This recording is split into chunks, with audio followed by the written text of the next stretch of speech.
it! This is Dylan from Yagamoto, and today we have a special second and third place store championship topping deck list for you guys. In front of me, we have Creesto and Alex from Team PDX, who both played Big Mom for the event. Alex was actually able to top 2 separate events with his list, netting a total of 3 winner kids. How are you two feeling today? Good. I feel so good with Mom. Bro, we were on fire that day. Yellow in general feels real strong in this format. Like, yellow is definitely probably the best color. I heard you say that Big Mom is now the second best deck. What do you think is the first? Oh, Doflamingo, easily. Doflamingo, yeah, grape? The green purple? Grape. Green purple grape, yeah. It's That- pretty that's much a- match. yeah. Hey, let us know in the comment section down below if you also believe that green purple Doflamingo is the best deck of the meta. Alright, let's get right into the deck profile. Alright, so essentially this is what we consider the core of the deck. Our decks are very similar, so you have to run 4 Charlotte Pudding. It's your main searcher in the deck. You have 4 Strusen. It's a solid 2k counter that's searchable off of Big Mom. You have 4 Sanji.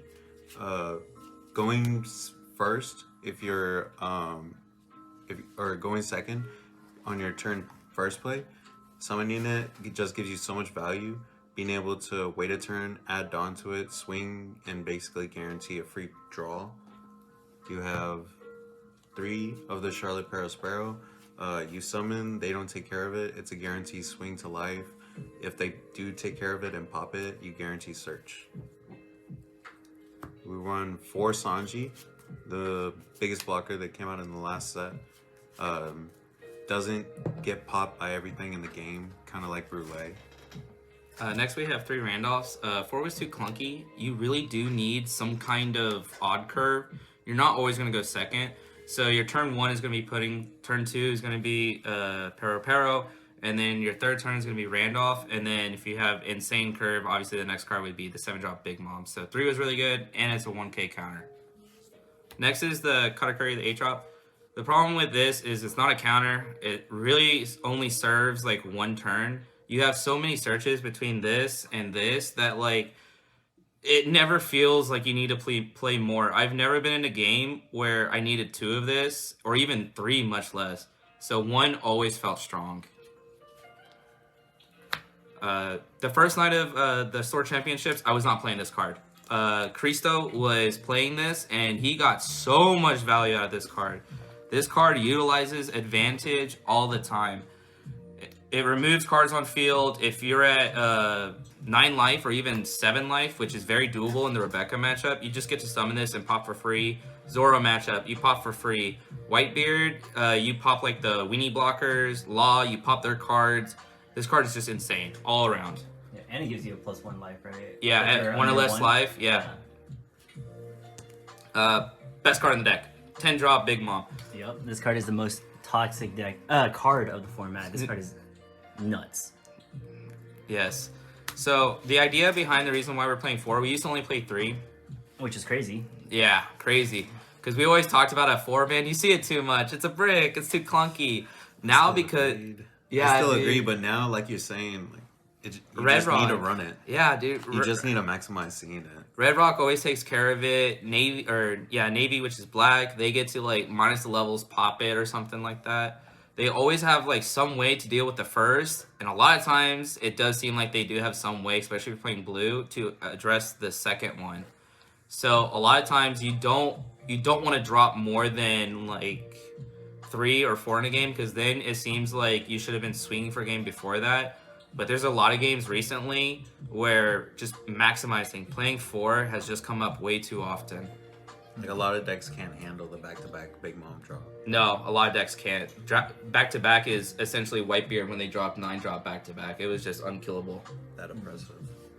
Alright, so what we essentially just went through was the core of the deck, which you have to run for Big Mom. These are the ratios that I personally ran that found me success at the store championship. So 2 Charlotte Pudding, solid 2k counter, 2 championship Brûlées. Championship. Let's go. These are the triggers out of life, free blocker. You have 2 Charlotte Amandes, searchable 2k counter that just came out in the last set. 2 of the Capone Beges, Solid 2K counter. Trigger is pretty solid. When you hit it, it's essentially a Red Hawk, which it'll just stop one of your opponents, either characters or leaders, from attacking. The only downside to it is it's not searchable. Yeah, but it can definitely win games. That card's crazy. Definitely win games on its own. 2 of the Charlotte Parasparrows, but the 6 drop. One of the vanilla beat sticks that came out in the last set.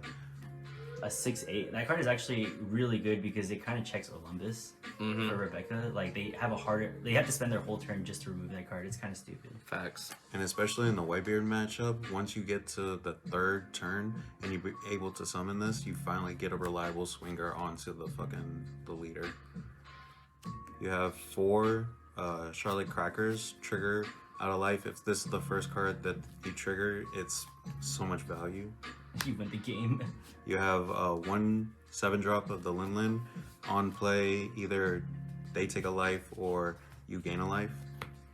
2 of the Sovereignties, solid 5k plus on an event, and if it's triggered, just be able to switch out life to gain 1. And 4 Thunderbolts. 4 Thunderbolt? Why Yes. did you choose 4 Thunderbolts? That's crazy. I maxed out on Thunderbolt because there's a lot of problematic cards in the meta now. A lot of blockers especially, and I feel like me personally closing out the games and them having too many blockers is my problem. So if I at least have 1 life and I have 1 Thunderbolt in hand, just being able to clear off 1 more blocker that maybe for them was the deciding factor, now I have the deciding factor. Gotcha. Does that ever get cloggy? Do you ever get clogged on the Thunderbolts? I think at the Store wait. Championship it only happened about once, but it was fine because my last life was a Sovereignty, so I did be able to discard them for a free life. Gotcha. And then you can also restock them using Big Mom's effect as well. Exactly. Right? So Yeah. if essentially I'd rather see it and not need it than need it and not see it. So I want to maximize on seeing it because realistically it's 4 out of 50. It's pretty hard to see it even though you are maximizing on it. But there are a lot of things that search into it. Either Parasparrow when it gets popped, or the pudding when you summon it, or if you're able to manipulate it out of life. What about the 7-drop? Like, why did you choose to go with just one of those? I don't really like dropping this and them choosing to take the life, especially if they're not gonna die. So it really never gave me too much value. I just really like having it because as a one-off, it's searchable, A, and B, if you are on your 4th turn, being able to summon it and just push them back a little while having a big swinger is also solid. But too many of them, it also really clogs up, especially when I'm trying to counter out the big swings. Gotcha. So you just wanted to get more counter power, basically. Yeah, I want to maximize on counters and try to minimize because especially since I'm already upping on Thunderbolts, I didn't want to up on Thunderbolts and up on 7 drops. Gotcha. See them too early in the game. All right. Thank you so much. So that was Creesto's deck list. When it comes to his ratios for it, we basically play the same cards -2, and these are just my ratios for it because we'll get into that in a second. All right. Let's get into it. So I played 4 Brûlés. The reason why I played 4 Brûlés is my list runs 16 2K counters, and I don't. Basically playing Whitebeard. I'm basically playing Whitebeard at this point. Yes, 100%. I want almost every single opportunity for my life to not be offensive, because with him playing Crackers, he plays more offensively with his life, but I play more defensively as a player. And I always believe when you play a game that involves cards, you should always play to your strength. Play the cards in the ratios that fit you, and this is what fit me. So I played 4 Brûlés for that reason, just having more defensive capability. Next, I played 4 Amades. This card actually addresses your worst matchup, which is Law. If you can establish this on board against Law, it prevents them from being able to summon their weenie blockers because you just rest. Yes, you pitch you have to pitch a card, but you play so many cards that say trigger at the bottom for that reason, and it's a 2K counter. Like I said, we play 16. I agree. Best 4K or best 2K counter in the game. That's why we play 4 of it. Stacking this into life or it just randomly being there off a 10-drop effect is so disgusting. And this card, if it said Big Mom, would probably get hit to 1. This card is disgusting. Next, I play 3 of the Paros. Same thing. I feel like if you play 2, I feel like I don't see it as often. My 6th Dawn turn, I love just being able to basically just summon this and pass. because your turn 1, if you're going second, is summon Sanji.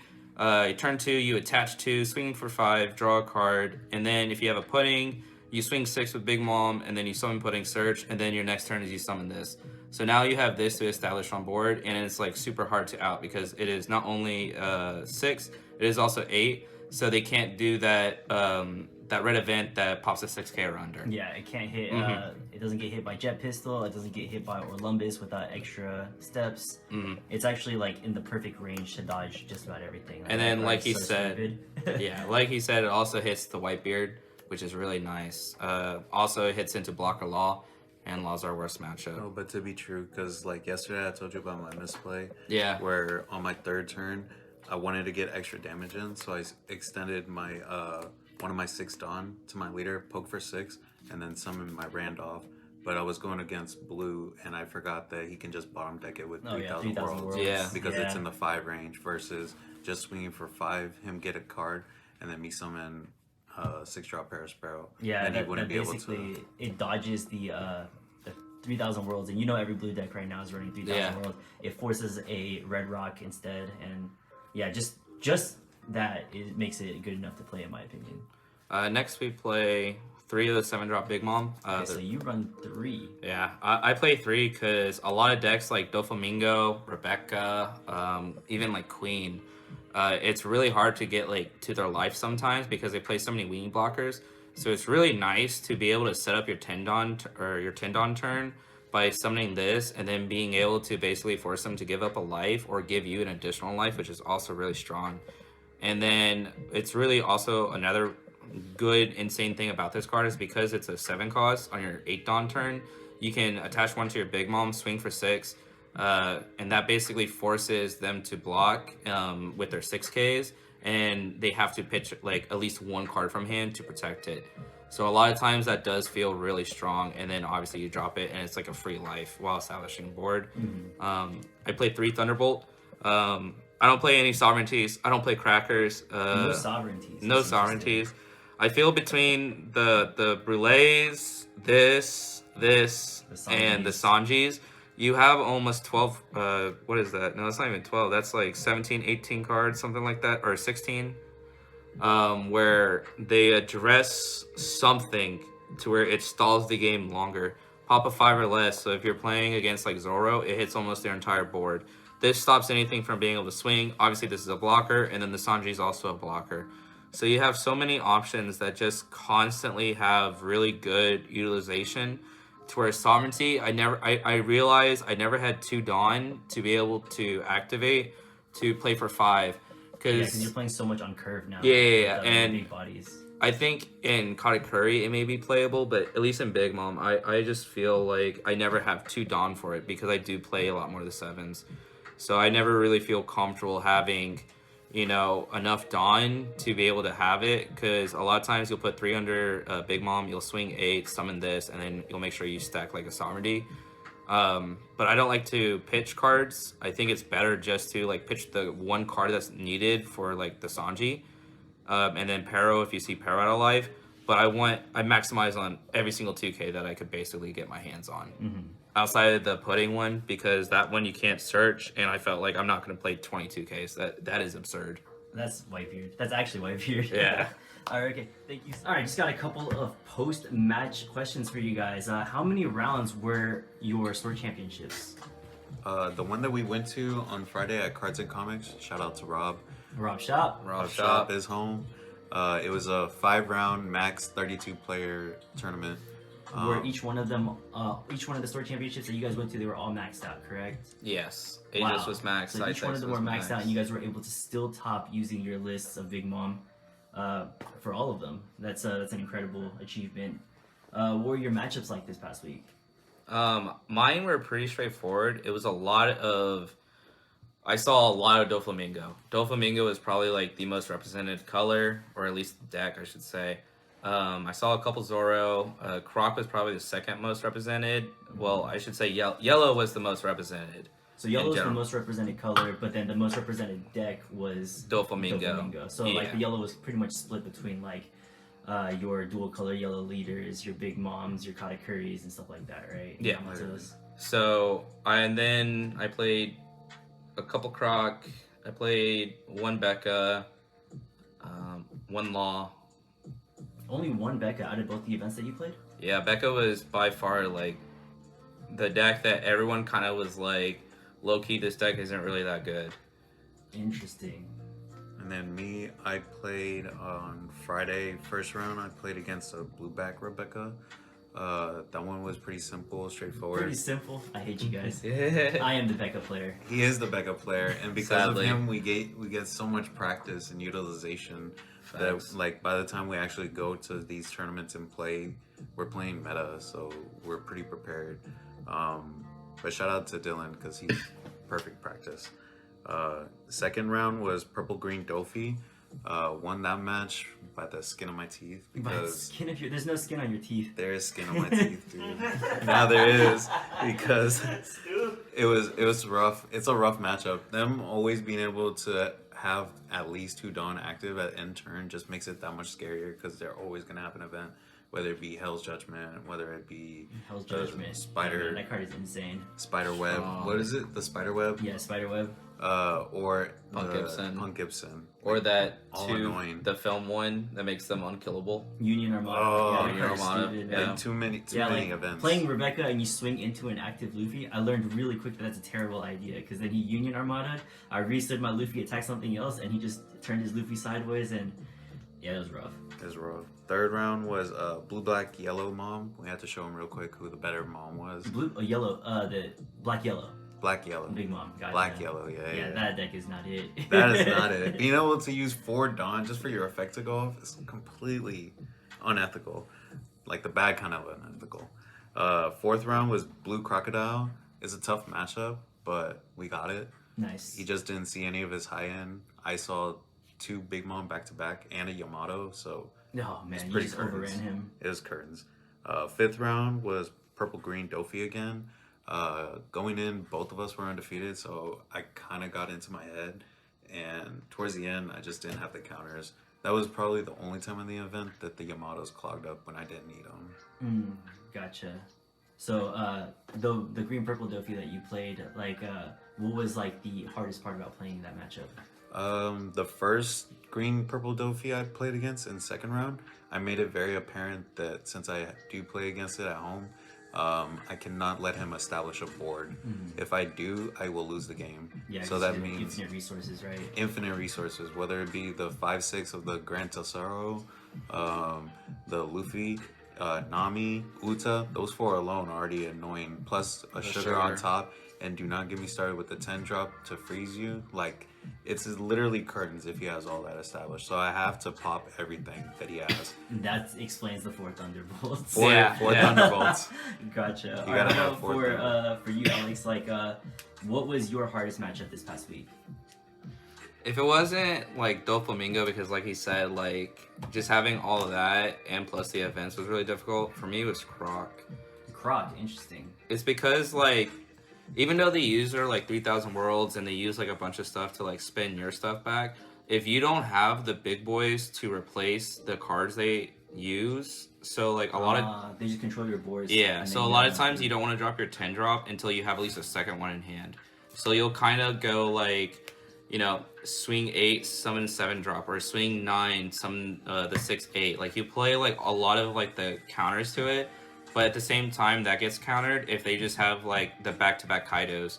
The Kaidos. I lost 2 of Croc to that play where I went 6 drop Pero, blocker Sanji, pass with like 4 life. He summoned another one, bounced them like both to hand. This was Oh after my the previous God. turn. He bounced them both back to hand, and I had the 10 drop, but I was like, it just gets severely punished if he just goes 3,000 world or Red Rock. And then just goodbye. yeah, it was over. So that, to me, that is the roughest. Also because they can easily bounce back your stuff.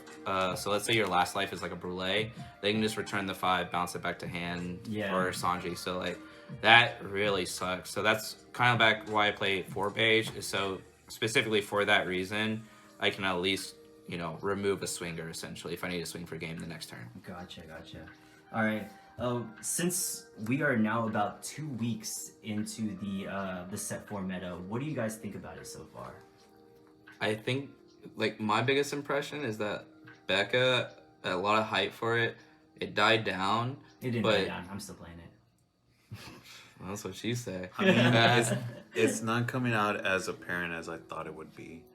Like, I feel like the only threatening matchup in this next setup that came out is Becca if they open the nuts, Dofi, pretty much all the time, and I'm not that comfortable with Queen, just because once they start getting on like their high end and just constantly pump out high end, high end, high end, and I don't have the cards to match it, and you're already on that high end, Thunderbolt's useless, so those are 4 cards that essentially become just null and void in my deck. But that's why, like, I think Rebecca is kind of like on the down end, because we're all seeing how strong Dofi is, we're seeing how strong Croc is, we're seeing how strong Queen is. All these decks are really strong. The only deck that really got pushed out of the meta is basically Red. Law is all but killed because of Becca. Zoro got killed because also of Becca, and also because of like Crockett hurts it. Dolphy, like just it's so problematic for those that those colors, like, if there's anything you can say about, you know, STO4 is it really removed that, and that's kind of it. We have like a new wave of like blue got stronger, so blue is really strong. Yellow got insanely powerful this format. So that's what I felt the most. Mm-hmm. Definitely, yellow right now is a menace, and it feels like the Whitebeard of last set. Although I do think that Whitebeard can still kind of compete in this set. No, yeah, But, for sure. Still. Yeah. Final question. This is a banger because everyone on the internet seems to think that Katakuri is the best yellow deck. Why did you guys choose Big Mom over Katakuri? Big Mom. Big Mom, Church Mom. For me, I think Swinging 7, like we saw it with Smoker, where Swinging 7 wasn't really that insane. And then I feel the same way with Katakuri, where like if you're manipulating your life, you're basically only playing with your 5 life.